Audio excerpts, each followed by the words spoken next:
کیونکہ تیرے پاس ٹائم بہت ہے جینے کا, اب اس کو جلدی کی ضرورت ہی نہیں ہے. اب کیا ہے کہ جب کوئی جانور شکار, اب دیکھو اتنا سست جانور ہے, وہ تو اپنا ڈیفینس کر ہی نہیں سکتا نا.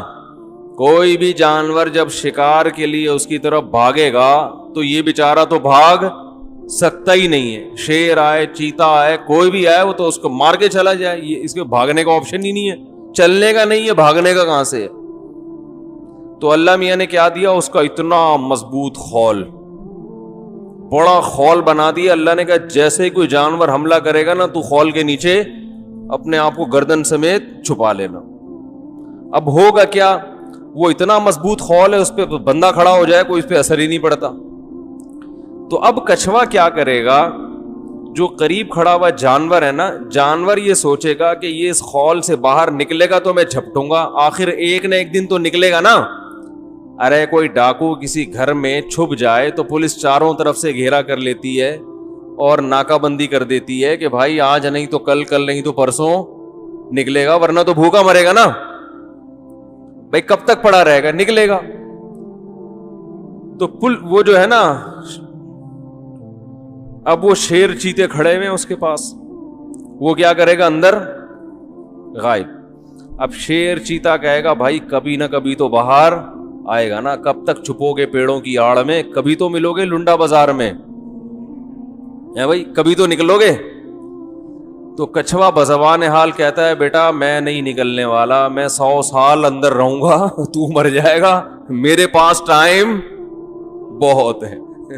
وہ پڑا رہے گا, اس کو جلدی نہیں ہے, وہ تو 300 سال 400 سال رہنا ہے اسے زندہ, تو اس لیے وہ ٹینشن نہیں لیتا. تو اب اللہ نے اس کی اسپیڈ بہت سلو کر دی, تو اسے فائدہ کیا دیا کہ بھئی ایک عیب تیرے اندر پیدا کیا, تو اب تو ڈیفینس کیسے کرے گا, اتنا موٹا خول تیرے اوپر چڑھا دیا ہم نے, اور تجھے زندگی بہت لمبی دے دی, تو چلے گا آہستہ, لیکن تجھے جلدی چلنے کی ضرورت نہیں. اب وہ شادی بیاہ کے لیے رشتہ تلاش کرے گا, 20-25 سال لگ جائیں, اس کے لیے کوئی ٹینشن بولو بھائی نہیں ہے. ہمارے یہاں تو جلدی ہوتی نا بھائی, لڑکی کی عمر دیکھو کیا ہو گئی, مولوی صاحب کہتے ہیں نا لوگ, لڑکے کی عمر نکلی جا رہی ہے, 45 کا ہو گیا, 50 کا ہو گیا, 5-6 سال رہ گئے, 2-4 سال رہ گئے. تو ہمارے پاس تو ہے, کچھوے کے پاس یہ ٹینشن نہیں ہے, کہہ رہا ہے ایسی کی تیسی. تو احسن کل شیء خلقہ ثم ہدا. فرعون نے موسیٰ علیہ السلام سے پوچھا نا, فمن ربکم یا موسیٰ, اے موسیٰ کون ہے رب, اس کو ذرا ڈیفائن تو کرو, کس رب کی بات کر رہے ہو. تو موسیٰ علیہ السلام نے ان شارٹ حضرت یعنی اللہ تعالیٰ کی ایسا ڈیفائن کیا کہ اس سے بہترین طریقے سے ڈیفائن کرنا اللہ کو ممکن ہے ہی نہیں.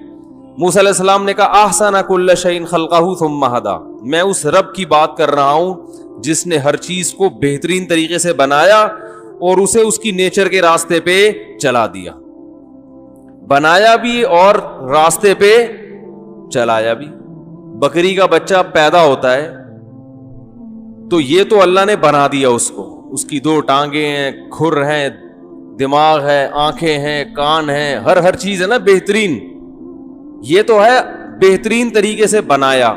اور اسے اس کی فطرت پہ چلانے کا مطلب کیا ہے کہ جیسے ہی بچے کو بھوک لگتی ہے, بکری کے بچے کو, وہ ماں کے تھنوں کی طرف لپکتا ہے. اسے پتا ہے کہ دودھ کہاں سے ملے گا اور کیسے میرے حلق میں اترے گا. اسے کس نے سکھایا ماں کے پیٹ میں, اللہ نے سکھایا کہ اس کو اس کے راستے پہ چلا دیا. اسے بتا دیا کہ دودھ پینا ہے, اس کے علاوہ کچھ بھی نہیں کھانا.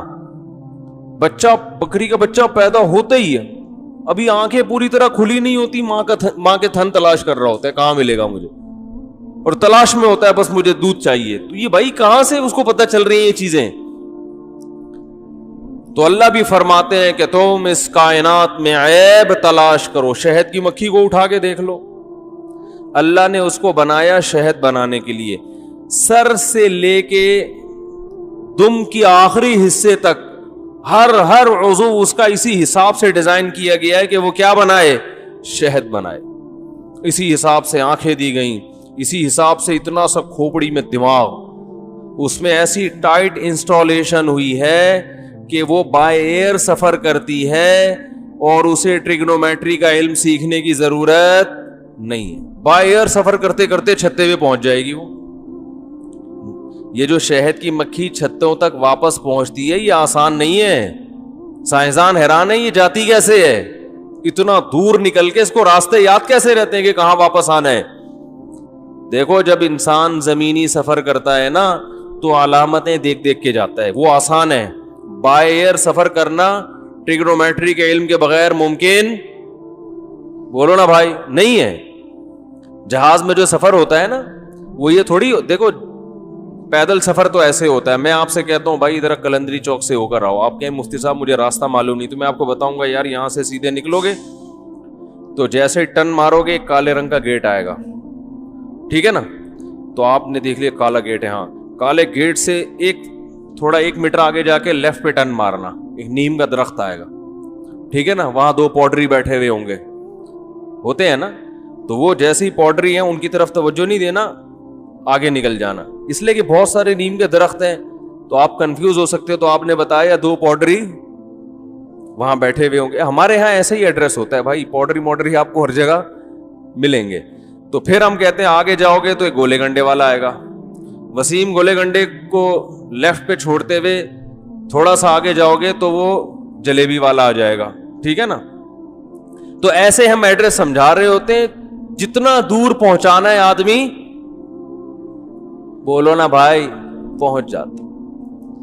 لیکن جب بائی ایئر سفر کرو گے, جیسے ابھی یہ لاہور سے کراچی, تو یہ تو نہیں کہ پائلٹ کو یہ بتایا جائے بھائی تو جب لاہور سے اٹھے گا نا ذرا نیچے دیکھتے رہنا بادشاہی مسجد آئے گی, بادشاہی مسجد سے نا آگے مینار پاکستان سے سیدھا ٹرن مارنا, تو ایسا نہ ہو آگے وہ انڈیا نہ نکل جانا, ادھر ٹرن مارنا تو ملتان تھوڑا آگے جا کے, اتنی جلدی آئے گا نہیں لیکن میں مثال دے رہا ہوں کہ ملتان کے لال رنگ کا نا وہ ایک عمارت نظر آئے گی, سمجھ لو آدھا راستہ طے ہو گیا ہے, ملتان آ گیا. ملتان سے تھوڑا آگے ٹرن مارو گے کھیت آنا شروع ہو جائیں گے کھجور کے, سمجھ لو سکھر. کیا ہو گیا بھائی, ایسے سفر کرتا ہے جہاز. وہ تو کرو ٹریگنومیٹری ہے کہ بھائی عرض بلد طول بلد اسی پہ چل رہا ہوتا ہے نا. تو مکھی کے بارے میں جو سائنسدان ہیں شہد کی مکھی کے بارے میں, وہ یہ کہتے ہیں کہ شہد کی مکھی چھتے سے اڑ کے جب دور دراز علاقوں پہ جاتی ہے تو یہ زمینی نشانات دیکھ کے سفر نہیں کرتی. تبھی اگر شہد کی مکھی چھتے سے نکلے اور باغ میں جائے, درمیان میں وسیم گولے گنڈے والا اس کو ملے, آپ وسیم گولے گنڈے والے کو وہاں سے ہٹا دو, واپسی پہ پھر بھی مکھی کہاں پہنچے گی, چھتے میں. لیکن اگر آپ کو ویسے میں نے ایڈریس سمجھایا, ادھر سے جاؤ, ادھر 2 پوڈری بیٹھے ہوئے, ادھر سے وسیم گولے گنڈے والا, آپ گئے وہ پوڈری چلے گئے تھے وہاں سے, تو آپ تو وہیں کھڑے ہوئے, یار پتہ نہیں کون سا درخت بولا تھا مفتی صاحب نے, ہے بھائی یہ تو سلیم گولے گنڈے والا ہے, وسیم تو یہاں پر کوئی ہے نہیں. تو آپ کنفیوز ہو جاؤ گے نا. مکھی کنفیوز نہیں ہوتی, جاتے ہوئے وسیم گولے گنڈے والا ہو یا آتے ہوئے سلیم گولے گنڈے والا ہو, مکھی کی صحت پہ اس سے کوئی اثر نہیں پڑتا. اس نے بائی ایئر سفر کرنا ہے اور سورج کی کرنوں سے اندازہ لگاتی ہے, سائے سے اندازہ لگاتی ہے کہ میں جب نکلی تھی تو یہ سایہ یہاں تھا, واپسی پہ یہ سایہ یہاں ہے. اس سے پتہ نہیں اس کے دماغ میں اللہ نے ایسا کرو ٹریگنومیٹری کی ایکویشنز انسٹال کر دی ہیں کہ اتنا پیچیدہ علم کہ تبھی قرآن کہہ رہا ہے فَاسْلُكِي سُبُلَ رَبِّكِ ذُلُولًا, اے مکھی تو شہد کی تو پھلوں کی تلاش میں دور دراز علاقے کی طرف چلی جا, گھبرانا نہیں, واپسی کے لیے تیرے رب نے تیرے راستے تیرے لیے مسخر کر دیے. ذلولا کا معنی ان کو ذلیل کا معنی کم تر بنا دیا. تو ان راستوں پہ بیٹھ کے آئے گی, وہ راستے تیرے فرما بردار ہیں, تجھے راستے سے پوچھنا نہیں پڑے گا, راستے تجھے خود بتائیں گے کہ کہاں جانا ہے. تو نے راستوں کو ہم نے تیرا غلام بنا دیا ہے. کیسی اللہ کی قدرت ہے بھائی, یہ خود بخود بن سکتی ہے. یہ اللہ فرما رہے ہیں کہ اس کائنات میں غور کرو, تمہیں کوئی عیب نظر نہیں آئے گا. اور فرجع البصر کرتین, بار بار نگاہ اٹھا کے دیکھو, ہل تری من فطور, کوئی فطور تمہیں نظر آیا اس میں؟ اور ینقلب الیک البصر خاسئا، فرمایا تمہاری نگاہیں ذلیل ہو کر آئیں گی، وہو حسیر، اور تھک چکی ہوں گی۔ یہ ذلیل کا لفظ اللہ کیوں استعمال کر رہے ہیں؟ یہ چیلنج ہے۔ جب کوئی مناظرے کا چیلنج کرتا ہے نا، تو بھائی آ کے دکھا، تو آ ذرا میرے سے بحث کر، تو یہ اس کو کہا جاتا ہے جو مان نہ رہا ہو۔ تو اللہ یہ وجہ بتا رہے ہیں کہ انسان میرے وجود کو نہیں مانتا، میری قدرت کو نہیں مانتا۔ اللہ کہتے ہیں آؤ میدان میں، ذرا چیلنج ہے، نظر اٹھا کے ذرا اس کائنات میں غور کرو، عیب تلاش کرو۔ اللہ فرماتے ہیں تم تلاش کرتے کرتے بالآخر کیا ہو جاؤ گے؟ رسوا ہو جاؤ گے۔ یہ مناظرہ جو تم نے اللہ سے کیا تھا، یہ مناظرہ تم ہار جاؤ گے، بھری محفل میں رسوا ہو جاؤ گے۔ جو ایتھیسٹ ہے نا، اللہ کے وجود کا انکار کرنے والے، وہ ان بیسک چیزوں کا جواب دیتے ہی نہیں ہے، کیونکہ ان کو پتا ہے کہ جو بیسک اللہ کے وجود کے دلائل ہیں ان کا جواب دیا تو ہم کیا ہو جائیں گے؟ رسوا ہو جائیں گے، ذلیل ہو جائیں گے۔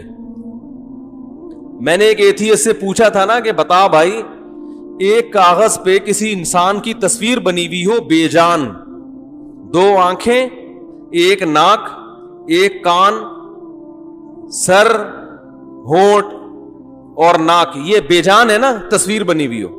اگر ڈارون نے یہ دعویٰ کیا ہوتا کہ یہ تصویر جو کاغذ پہ بنی ہوئی ہے بے جان، یہ اتفاق سے وجود میں آئی ہے، تو مان لیتے؟ کیا ہو گیا بھائی؟ مان لیتے؟ وہ کہتا کروڑوں سال میں رنگ کے ڈبے یوں یوں مل ملا کے پورا خوبصورت سا تصویر بن گئی۔ تو اس کا جواب کیا ہے؟ یہاں جتنے اللہ کے منکر ہیں نا، آج کل ملحد بہت پھیل رہے ہیں یوٹیوب پہ، وہ سب چپ ہو جائیں گے، کبھی نہیں کہیں گے کہ ہاں ایسا ہی ہے۔ وہ پھر فوراً آپ کو بایولوجی کی پیچیدہ باتوں کی طرف لے جائیں گے۔ ابے تو یہ بتا بھائی کہ یہ بن سکتی ہے؟ وہ کہے گا نہیں بن سکتی بھائی، کروڑوں اربوں سال میں بھی ایسا نہیں ہو سکتا کہ ایک خوبصورت سی بے جان تصویر خود بخود بن جائے۔ ہم تصویر سے آگے چلتے ہیں، جب تصویر نہیں بن سکتی تو بے جان پتلا بن سکتا ہے، ایک بت۔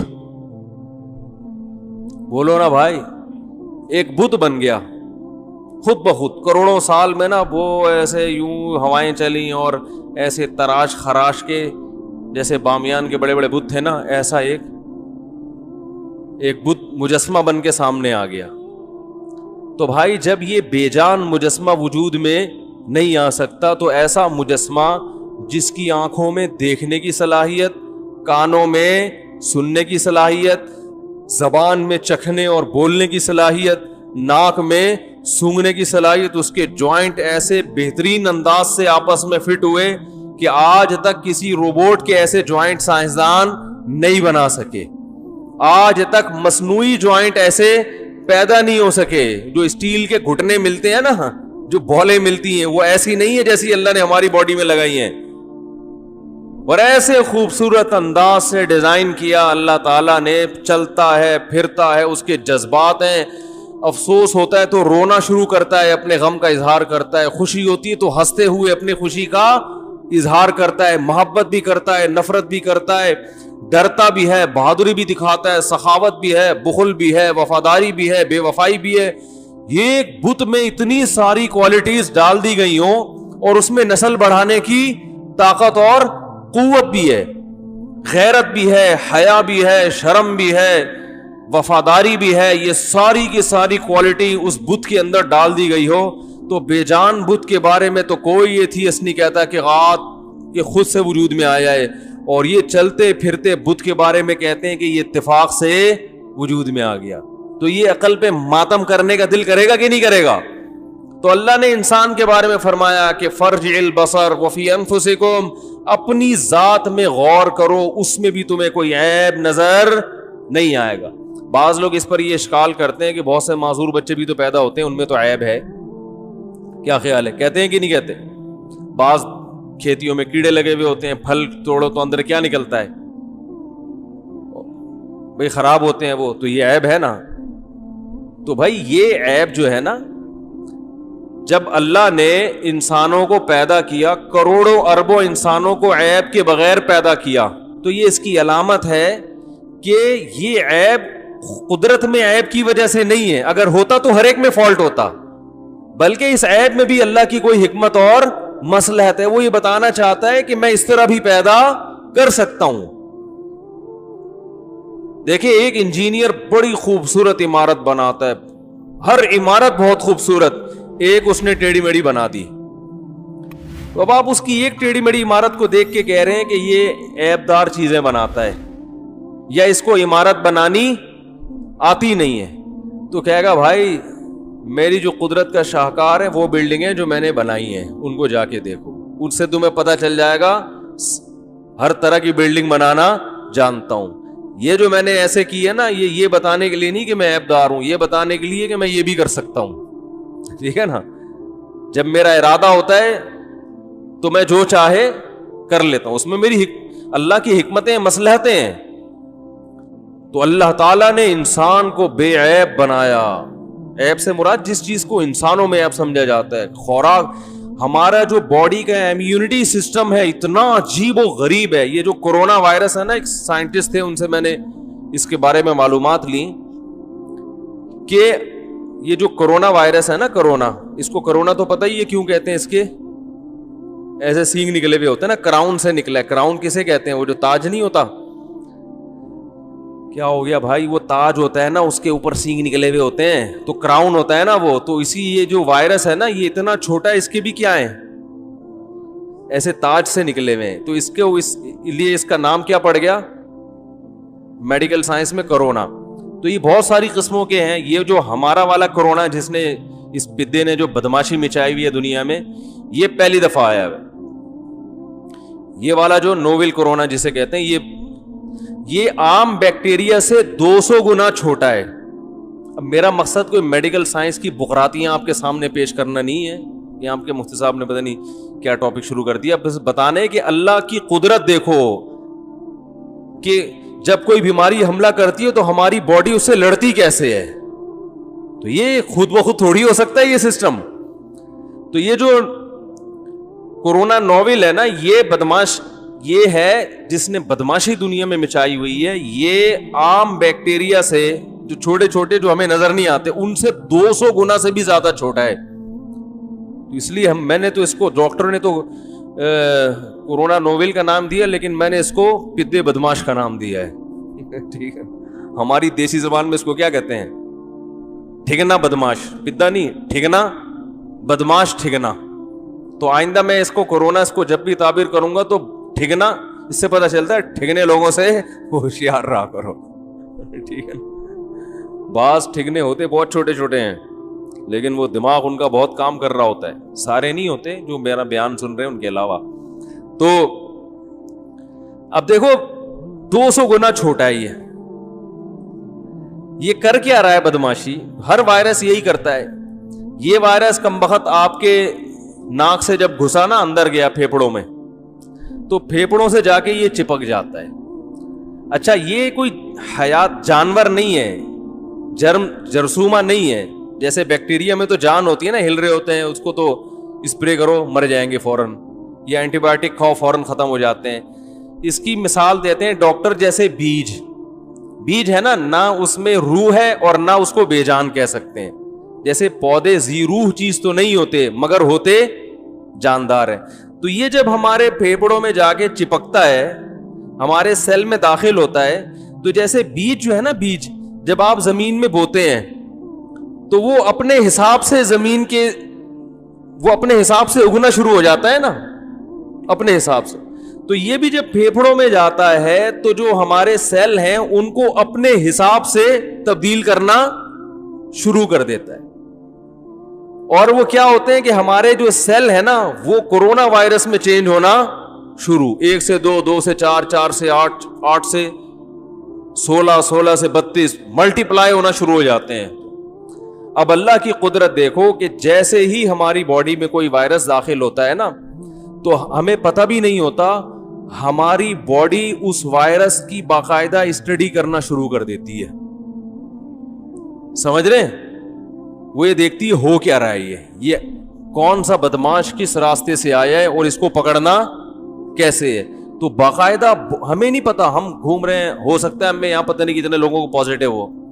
گھبرائے نہیں, بھاگے نہیں, بیٹھے رہیں فاصلے سے بیٹھے ہوئے, ٹائم لگائے گا یہاں سے وہاں پہنچنے میں, ٹھیک ہے نا.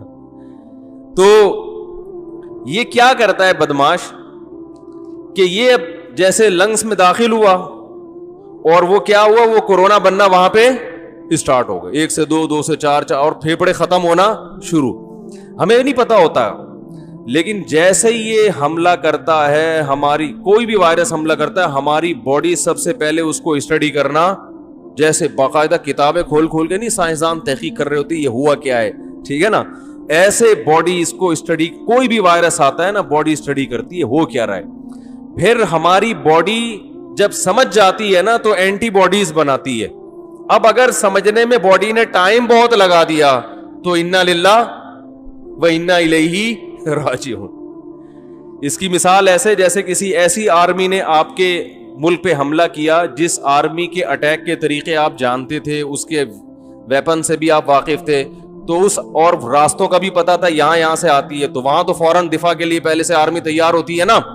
تو جو وائرس ہماری باڈی کو پہلے سے اٹیک کرتے رہے ہیں یا باڈی ان کا اٹیک جھیل چکی ہے, تو وہ وائرس تو جیسے ہی باڈی میں آتا ہے باڈی فوراً پکڑ کے اس کا گلا گھونٹ کے مار دیتی ہے اس کو.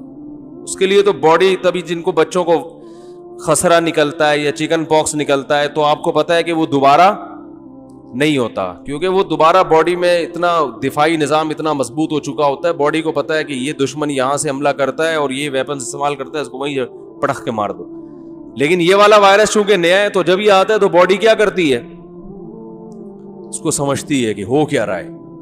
پھر کیا کرتی ہے ہماری باڈی, اینٹی باڈیز بناتی ہے. اب جو پاورفل لوگ ہیں نا صحت مند, ان کو ٹائم مل جاتا ہے اینٹی باڈیز بنانے کا. تو اللہ کی قدرت جو میں اصل بتانا چاہ رہا تھا کہ باڈی جو اینٹی باڈیز بناتی ہے وہ بالکل اسی وائرس کی شکل کی ہوتے ہیں جو جس شکل کے وائرس نے اٹیک کیا ہوتا ہے. جیسے یہ وائرس ہے نا, اس کے سینگ ہے, تو ہماری باڈی اسی قسم کے سینگ بنائے گی, ایسے اینٹی باڈیز بنائے گی جو اس میں جا کے پھنس جائیں گے.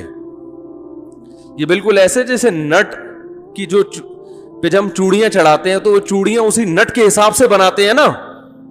اب آپ مجھے بتاؤ کسی نٹ پہ وہ کیا کہتے ہیں, وہ جو اسکرو ہے اس پہ جو نٹ چڑھانے کے لیے یہ خود بخود بن سکتا ہے؟ یہ تو آپ کو جا کے آرڈر دینا پڑتا ہے پلمبر کو کہ یار یہ اسکرو ہے, اس کے حساب سے کیا بنا دو, نٹ بنا دو. تو وہ اس کی شکل دیکھتا ہے, اس کو ناپتا ہے کتنا, اسی حساب سے بناتا ہے. یہ خود بخود نہیں ہوتا. تو یہ وائرس جب باڈی میں پیدا ہوتا ہے نا, باڈی میں گھستا ہے, تو ہماری باڈی کیا کرتی ہے, بالکل اسی جیسی اینٹی باڈیز بناتی ہے. انہی کے اتنے ہی سینگ ہوتے ہیں, وہی شکل ہوتی ہے, تاکہ یہ جا کے اس میں, بولو نا یار کیا ہو گیا, پھنس جائے. ہمیں نہیں پتا ہوتا, لیکن قدرت کے جو کارخانے ہیں نا وہ ہماری باڈی میں کام کر رہے ہوتے ہیں. پھر یہ کیا کرتے ہیں, جا کے اس کو پکڑ کے خود بھی مرتے ہیں اور اس کو بھی مار دیتے ہیں. اور پھر آہستہ آہستہ ہماری باڈی اینٹی باڈیز بنا بنا کے وہ جہاں جہاں وہ کمبخت ٹھگنا گھوم رہا ہوتا ہے نا, اسی جیسے ٹھگنے ہماری باڈی اس کے پیچھے بھیجتی ہے. بالکل ایسے ہے جیسے کسی ملک کی آرمی نے حملہ کیا اور ہماری آرمی پہلے اس کو سمجھے کہ حملہ کہاں سے کیا, ان کے پاس ویپن کون کون سا ہے, ان کو پکڑنا کیسے, پوری اسٹڈی کر کے پھر حملہ کرے. اور جتنے بندے انہوں نے چھوڑے تھے اسی سائز کے اتنے بندے ان کے پیچھے چھوڑ کے جو فدائی حملہ کرتے ہیں. کیونکہ اینٹی باڈیز جو ہے نا جب یہ وائرس کو مارتی ہیں تو خود بھی کیا ہو جاتی ہیں, ختم. یہ بالکل فدائی حملہ ہے, وہ جا کے دھماکے ہو رہے ہیں اور ہماری باڈی کو زندہ رکھنے کا قدرت کی طرف سے, بولتے کیوں نہیں یار, انتظام ہو رہا ہے. پھر کیا ہوتا ہے کہ ہماری باڈی ایک وائرس کم بخت کو بھی نہیں چھوڑتی ہے, لیکن اس کے بعد باڈی اتنی مضبوط ہو جاتی ہے کہ دوبارہ کوئی ٹھگنا ہمیں بیمار نہیں کر سکتا. وہ اینٹی باڈیز باڈی میں ہمیشہ کے لیے رہ جاتی ہیں کہ اب تو آ کے دکھا. پہلی دفعہ تو ہمیں پتہ نہیں تھا, اسٹڈی میں ٹائم لگا تھا نا, اب تو آ کے دکھا. تبھی کہتے ہیں نا کورونا سے جس کو ایک دفعہ اٹیک ہو گیا دوبارہ اٹیک کا چانسز بہت کم ہوتے ہیں. تو یہ تو میں نے ایک چیز بتائی ہے, ہر بیماری کے ساتھ یہی ہو رہا ہے اور 24 گھنٹے ہو رہا ہے. دیکھو جب ہماری روح نکلتی ہے تھوڑی دیر میں بدبو آنا شروع ہو گئی نا باڈی سے, تھوڑی دیر میں ہوتا کیا ہے, گوشت پہ جو جرمز اٹیک کرنے والے ہوتے ہیں نا 24 گھنٹے اٹیک کر رہے ہیں, اور ہماری باڈی کے جرمز ان سے 24 گھنٹے لڑ رہے ہیں. ایسی جنگ ہو رہی ہے نا ہماری باڈی میں 24 گھنٹے, ادھر سے جرمز اٹیک کر رہے ہیں, ادھر سے ہماری باڈی کے جرمز اٹیک کر رہے ہیں. نیا کوئی جرثومہ آیا تو باڈی اس کو سمجھ کے اسی حساب سے نیا جرثومہ پیدا کرتی ہے. جیسے ہی انسان کی آنکھ بند ہوئی, ہماری باڈی کے جو اٹیک سسٹم, جو دفاعی سسٹم تھا وہ ختم. پھر اللہ بتا دیں کہ دیکھو اب تمہارے اندر دفاع کرنے والا کوئی بھی نہیں ہے. تو 10 منٹ کے بعد مردے کا حال دیکھو کیا ہوتا ہے. ایسے ایسے جرمز اٹیک کرتے ہیں کہ وہ تو غنیمت ہے. جرمز تھوڑے دیر کے بعد پھر جو کیڑے پڑتے ہیں, پھر جو بدبو آتی ہے. تو یہ کیسا نظام ہے بھائی, یہ بت خود سے بن گیا, اور اس کے اندر دفاعی نظام جیسے وائرس ہیں اسی جیسے اینٹی باڈیز بن کے اس کو پکڑ رہی ہیں, حملہ کر رہی ہیں. خدا کی قسم ان میں سے ایک کام بھی خود بخود نہیں ہو سکتا, یہ ناممکن ہے. تو اللہ فرماتے ہیں وفی انفسکم, اپنے آپ کے اپنے اندر غور کر. میڈیکل سائنس میں تو ڈاکٹروں کو تو اللہ پہ زیادہ ایمان لانا چاہیے, وہ تو زیادہ اللہ کو پڑھتے ہیں. ایک سائنسدان تھا, ہمارے فزکس کے ٹیچر تھے 9th کلاس میں, اللہ ان کی مغفرت فرمائے, اگر دنیا سے جا چکے ہیں, بہت عمر تھی ان کی, بڑی اچھی باتیں کیا کرتے تھے, بہت ماہر تھے. انہوں نے بتایا کہ ایک انگریز سائنسدان کے بارے میں کہ وہ کان پہ جس سائنسدان نے ریسرچ کی ہے نا, جب وہ لیبارٹری میں ریسرچ کر رہا تھا تو حالانکہ وہ غیر مسلم تھا, بے اختیار اس کی زبان سے انگلش کا ایک ورڈ نکلا, وہ چیخا لیبارٹری میں, اور اس جس کا ترجمہ یہ بنتا ہے کہ خدا واقعی بہت زبردست سننے والا اور دیکھنے والا ہے. اس نے کہا خدا نے ایسا کان بنا دیا, سننے کا جو سسٹم ہے ہمارا بے انتہا پیچیدہ ہے, ریز آ کے ٹکرا رہی ہیں, ٹھیک ہے نا, اور ہمارا کان ہر ریز میں فرق کر رہا ہے کیونکہ فریکوینسی الگ الگ ہوتی ہے نا. اب جو میں الفاظ بول رہا ہوں, جو لہریں نکل کے آپ کے کان سے ٹکرا رہی ہیں, یہ ہر لفظ کی الگ لہر بن رہی ہے, اور اسی سے آپ کا کان فرق کر رہا ہے کہ یہ بول کیا رہا ہے. تو لہروں کا کھیل ہے, ریز کا کھیل ہے. تو وہ چیخ اٹھا, اس نے کہا کہ جس نے یہ کان بنایا ہے وہ یقیناً بہت سننے والا اور دیکھنے والا ہے. ایسی سننے کا آلہ اس نے لگا دیا, خود کتنا سنتا ہوگا وہ. تو بھائی جب بصیرت کی آنکھیں کھول کے انسان کائنات پہ غور کرے گا تو ہر چیز میں اسے اللہ کا وجود نظر آئے گا, اور جب بصیرت کی آنکھیں اندھی ہو جائیں گی تو مخلوق میں ہر چیز اسے اللہ سے دور کرے گی. تبھی جو دنیا میں زیادہ غور کرتے ہیں یا تو اللہ کے بہت قریب ہو جاتے ہیں یا مادہ پرست بن جاتے ہیں. ایک بات سنا کے اپنی بیان کو ختم کرتا ہوں. یہ واقعہ میں نے پہلے بھی 2-3 دفعہ بیان کیا. ہمارے ابھی جاننے والے ٹیچر ہیں وہ, تو وہ مجھے بتا رہے تھے کہ یونیورسٹیوں میں نا آج کل ایتھیزم بہت زیادہ پھیل رہا ہے, الحاد بہت پھیل رہا ہے. تو کہہ رہے ہیں کہ ہمارے ایک پروفیسر ہیں جو ملحد ہیں, میرے ساتھ گاڑی میں سفر کر رہے تھے اور کھلے عام اللہ کا انکار کرتے ہیں وہ. تو کہنے لگے کہ مجھے بتاؤ کہ گاڑی کے ایکسیلریٹر پہ اگر ہم پاؤں رکھتے ہیں تو گاڑی چلتی ہے, ایکسیلریٹر پہ پاؤں رکھتے ہیں تو چلتی ہے, بریک پہ پاؤں لگتے ہیں تو رکتی ہے. تو خدا تو کچھ نہیں کر رہا, معاذ اللہ. خدا کہاں ہے؟ ہر کام کسی لاجک سے ہو رہا ہے, اللہ معاذ اللہ نہیں ہے. کہتے ہیں اللہ کرے گا, اللہ سے ہوتا ہے, اللہ سے غیر سے نہیں ہوتا. کہاں اللہ کر رہا ہے؟ گاڑی پہ یوں چلاؤ تو چلے گی, روکو تو بھائی اللہ تو جب ہے کہ جب روک رہے ہو, لیکن اللہ چلا رہے ہیں اس کو. جب چلا رہے ہیں تو اللہ کیا کر رہا ہے؟ روک رہا ہے. تو ایسا کچھ بھی نہیں ہے, ہر کام سبب سے ہوتا ہے. میں نے کہا بھائی ان پروفیسر کی جو بصیرت کی آنکھیں وہ کیا ہو گئی ہیں؟ اندھی. یہ جو گاڑی کی انہوں نے مثال دی نا, یہی خدا کے وجود کی بہترین مثال ہے کہ گاڑی جب تک ایکسیلریٹر پہ پاؤں نہیں رکھتے چلتی نہیں ہے. تو گاڑی ایک حرکت سے, ایک کنڈیشن سے دوسری کنڈیشن میں تبدیل نہیں ہو سکتی جب تک کہ چینجر نہ ہو, اس کو چینج کرنے والا نہ ہو. تو گاڑی خود سے بن کیسے سکتی ہے جب تک کہ بنانے والا نہ ہو, ہے بھائی؟ اور جب گاڑی کو کسی نے بنایا تو وہ خود کیسے بن سکتا ہے جب تک کہ اسے کوئی بنانے والا نہ ہو؟ پتہ ہی چلا یہاں ہر چیز کی ایک لاجک ہے, خود بخود کچھ نہیں ہوتا. تو سوال پیدا ہوتا ہے پہلی دفعہ کیسے ہو گیا؟ تو اس کی بھی لاجک ہے. وہ لاجک یہی ہے کہ ایک ذات ایسی ہے جو کچھ کام کرنے میں کسی لاجک کی محتاج نہیں ہے. اگر آپ اس ذات کو نہیں مانتے تو یہ لاجیکل بات کر رہے ہو آپ. بہت مشکل ہے بھائی, بہت مشکل ہو گیا سمجھانا. تو یہ خود سارا دن illogical باتیں کر رہے ہوتے ہیں اور ہمیں کہتے ہیں ہم ہر چیز کی لاجک تلاش کرتے ہیں. وہ کیسی لاجک تلاش کر رہا ہے بھائی تو؟ صحیح ہے نا, یہ کیسی لاجک ہے کہ جو گاڑی جب تک چلاؤ نہیں تو چلتی نہیں ہے, وہ بن کیسے گئی؟ وہ پوری کائنات کیسے بن گئی؟ اور بنانے والا کیسے بن گیا جس نے اس گاڑی کو بنایا؟ پھر یہ ایک اعتراض کرتے ہیں کہ پھر جس نے بنایا ہے اللہ, وہ خود کیسے بن گیا؟ بھائی اس کو تو ہم جانتے ہی نہیں ہیں, وہ مادہ تھوڑی ہے, وہ کریٹڈ تھوڑی ہے, وہ تو کریٹر ہے. ہم بات کر رہے ہیں کریٹڈ کی, جو چیزیں بنی ہیں وہ خود سے نہیں بن سکتی. بنانے والے کے بارے میں تو ہم بحث ہی نہیں کر رہے. آپ ان چیزوں کو تو ہمیشہ سے مان رہے ہو, یہ بے عقلی کی بات تو آپ تسلیم کرتے ہو. جو بنانے والا ہے اس کو ہمیشہ سے ماننے کے لیے تیار نہیں ہو, حالانکہ وہ تو عقل سے بالا تر ہے. تو یہ سارے بیوقوف لوگ ہیں جو ہماری یونیورسٹیوں میں آج پروفیسر بنے ہوئے, سائنسدان بنے ہوئے. تو ان کو تو اللہ نے جہنم کی آگ ان کے لیے رکھی ہے تیار. اللہ تعالیٰ تھوڑی چھوڑے گا. اللہ کہے گا میں نے بنایا کمبختوں, میں نے کھلایا. اور کائنات کی ایک ایک چیز میں اٹھا کے غور کرتے تمہیں پتہ چلتا ہے کہ احسن کل شیء خلقہ ثم ہدی, جس چیز کو جیسا بنانا تھا ویسا. آپ کو پتہ ہے سمندر کی تہ میں اتنا وزن ہوتا ہے کہ اگر انسان, بعض سمندر جو بہت گہرے ہیں نا, ان میں انسان زندہ نہیں رہ سکتا, چٹخ کے مر جائے گا, وہ اتنا دباؤ ہے. وہاں بھی مچھلیاں ہیں, لیکن اللہ نے ان کو وہاں کے حساب سے ڈیزائن کی. وہ پتہ نہیں کیا ان میں آلات لگے ہوئے ہیں, کیا چیز ہے کہ وہ وزن, وہ شدید اندھیرے میں رہتی ہیں. سمندر کی جو بہت گہرے سمندر ہیں ان کی تہ میں تو گھپ, لیکن وہاں ان کو نظر آتا ہے, وہاں وہ سفر کرتی ہیں.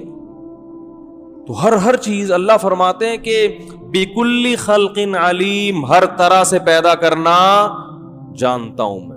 ہر پرندے کو الگ ڈیزائن کی چونچ دی گئی ہے.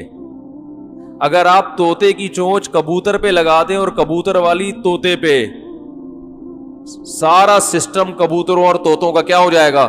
خراب. طوطے کی جو خوراک رکھی گئی ہے اسی حساب سے اس کی چونچ کو موڑا گیا ہے. باقاعدہ پلک پانا لے کے فرشتے جب بنا رہے ہوتے ہیں نا طوطا, وہ ان کو اللہ کو پتا ہے اس کا پیٹ کس قسم کا ہے. ہمیں جو خوراک اللہ نے رکھی ہے ہمارے دانت اسی حساب سے.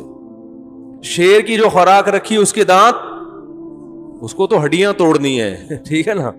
ہر ایک چیز میں بھی عیب نہیں ہے. انگلیوں میں ناخن لگا دیے, یہ نہ لگے ہوتے تو ٹینشن ہوتی کہ نہیں ہوتی؟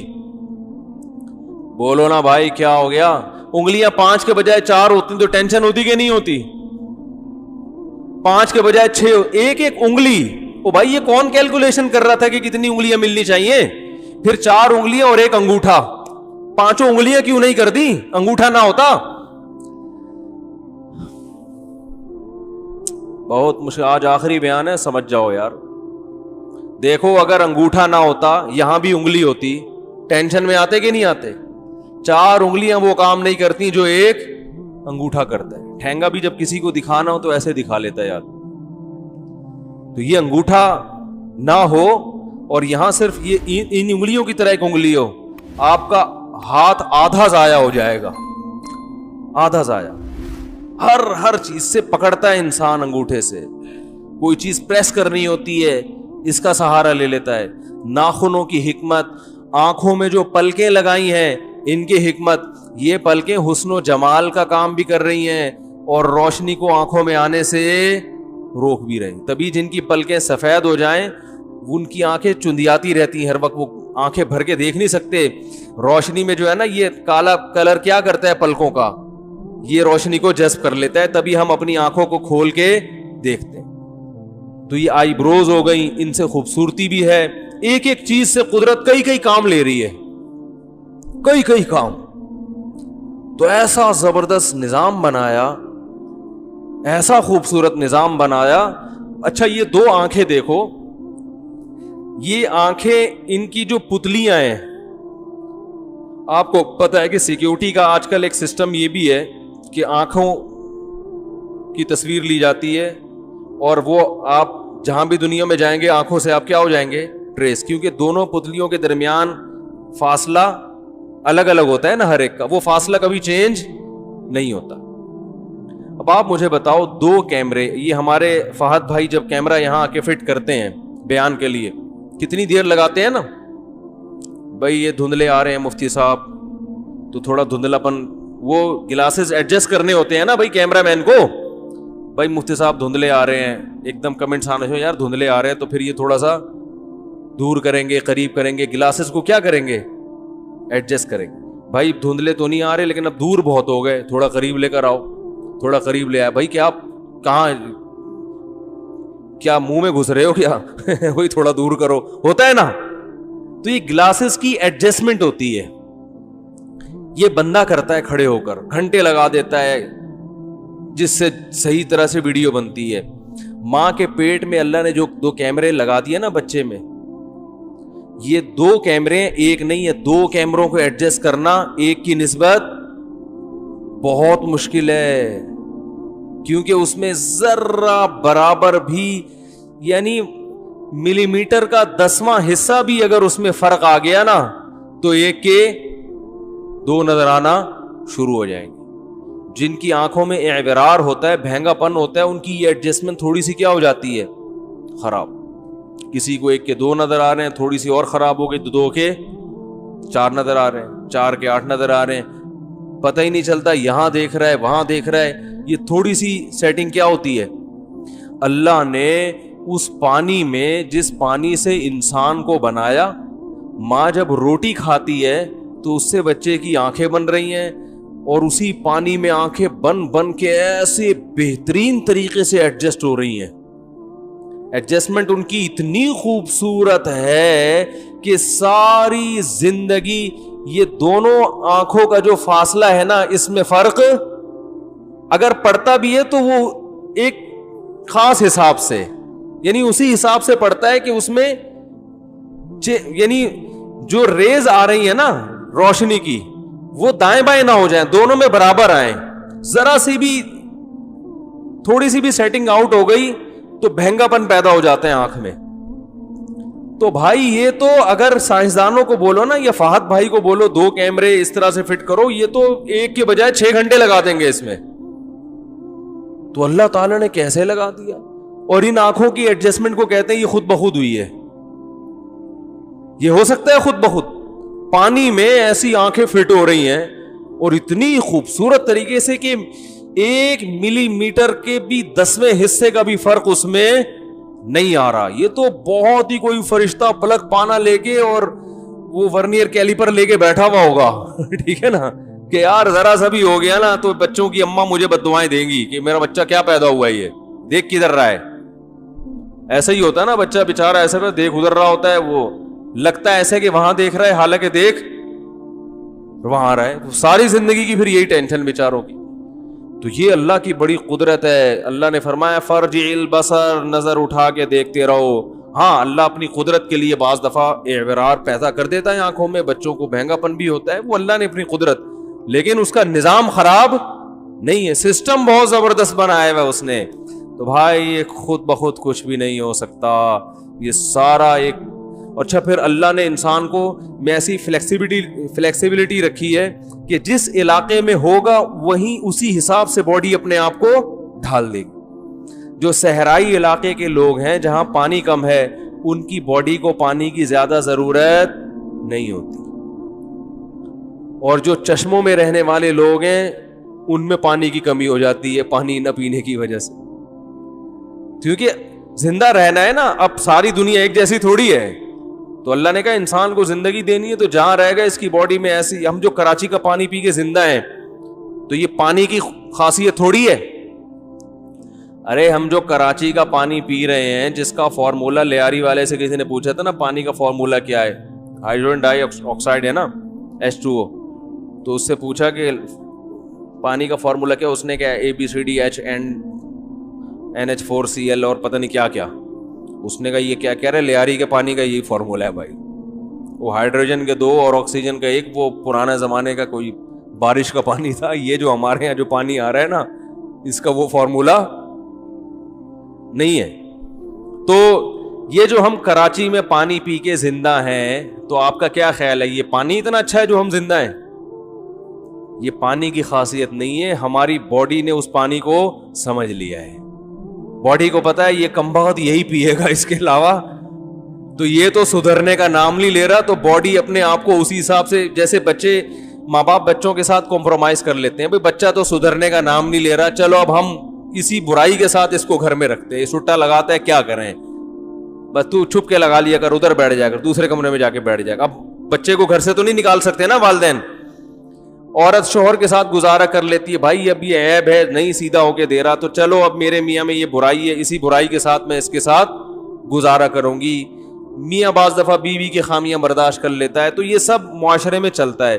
تو بالکل اللہ نے باڈی کا بھی یہ سسٹم لگایا ہے کہ باڈی پہلے تو احتجاج کرتی ہے, پانی جب پیو گے باڈی بیمار ہوگی, گلا خراب ہوگا, نزلہ ہو رہا ہے, زکام, باڈی کہہ رہی کیا انسان ہو, ہائیڈروجن ڈائی آکسائڈ پلا بھائی میرے کو, یہ تو کیا پلا رہا ہے. لیکن ہمارے پاس اس کے علاوہ NH4 اور ABCD کے علاوہ کچھ ہے ہی نہیں. تو پھر اللہ نے کہا اس طرح تو سارا کراچی مر جائے گا. پھر ایک کراچی نہیں, وہ تو بنگالی پاڑا ہے, وہ تو ایک بھی زندہ نہیں رہے گا بنگالی پاڑے میں, وہ تو بےچارے پتہ نہیں کیا پی رہے ہیں, تو یہ تو ساری آبادی ویسے ہی مر جائے گی. تو پھر اللہ نے باڈی کو سمجھا دیا کہ بھائی تو اپنے آپ کو اسی حساب سے ڈھال لے. اب کیا ہوتا ہے کہ کوئی انگریز آئے اور یہ پانی ایک گلاس پیے, صبح تک اس کا جنازہ اٹھ جائے گا, وہ زندہ نہیں رہ سکتا. لیکن وہ حیران ہوتا ہے, یار یہ صبح شام افطاری میں بھی یہی, سحری میں بھی یہی پی رہے ہیں. بھائی اس لیے کہ ہماری باڈی نے کمپرومائز کر لیا ہے کہ بھائی اس نے تو یہی پینا ہے. تو وہ باڈی نے اینٹی باڈیز اتنی بنا دی ہیں, اس پانی میں جو جرمز ہوتے ہیں, جراثیم, ان کے خلاف لڑنے کی طاقت باڈی نے اتنی پیدا کر لی ہے کہ باڈی کہتی ہے تو جو بھی آئے گا نا میں جو ہے نا اس کی خبر لوں گی. اچھا, یہ جو کرونا وائرس سے ہمارے پاکستان میں بہت زیادہ لوگ متاثر نہیں ہو رہے نا, بعض ڈاکٹر اس کی ایک ریزن یہ بھی بیان کرتے ہیں کہ ہمارے ہاں ملیریا کے جو پیشنٹ ہیں نا وہ بہت ہیں. ایک ڈاکٹر نے مجھے بتایا کہ بہت سے لوگ ہمارے ملک میں ایسے ہیں جن کو ان کا خیال ہے کہ ہمیں ملیریا نہیں ہوا, لیکن ان کو بھی ہوا ہوگا, کیونکہ مچھروں نے یہاں ہول سیل کے حساب سے ہمیں کاٹا ہے کہ نہیں. کون پاکستانی ایسا ہوگا جس کو 10-20 کروڑ مچھر زندگی میں نہ کاٹ چکے ہوں ہیں. تو انہوں نے بتایا کہ ہوتا یہ ہے کہ ملیریا کے جرمز داخل ہوئے تو باڈی نے اس کے خلاف فائٹ کیا اور اس پہ قابو پا لیا, تو انسان کو پتہ ہی نہیں ہوتا کہ مجھے ملیریا ہوا ہے. تو بہت سے ایسے لوگ ہیں.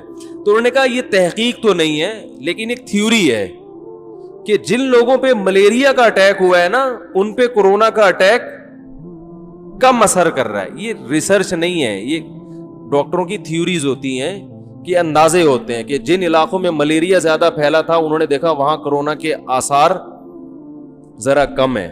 تو ایک وجہ یہ ہے, یہ ہو سکتی ہے کہ جو ہماری جن اینٹی باڈیز نے ملیریا کی باڈیز سے فائٹ کی ہے نا, تو وہ اس سے لڑنا بھی یہ اسی سے کچھ آپس خاندان ایک ہی ہوگا, سلام دعا ہوگی ان دونوں وائرس کی آپس میں. تو بہت سی بیماریاں اٹیک کر رہی ہوتی ہیں, ہمیں پتا ہوتا ہی نہیں ہے, اور ہماری باڈی اس پہ کور. میں نے ایک دفعہ وہ بلڈ دینے کے لیے گیا انڈس ہاسپٹل, وہ لوگ ساری بلڈ کی رپورٹس دیتے ہیں. میں نے خون دیا تو انہوں نے رپورٹ دی, انہوں نے کہا آپ زندگی میں کسی کو خون نہیں دینا. میں نے کیوں بھائی؟ انہوں نے کہا آپ پہ تو ہیپاٹائٹس کا بڑا خاندانی قسم کا اٹیک ہوا ہے, ٹھیک ہے نا.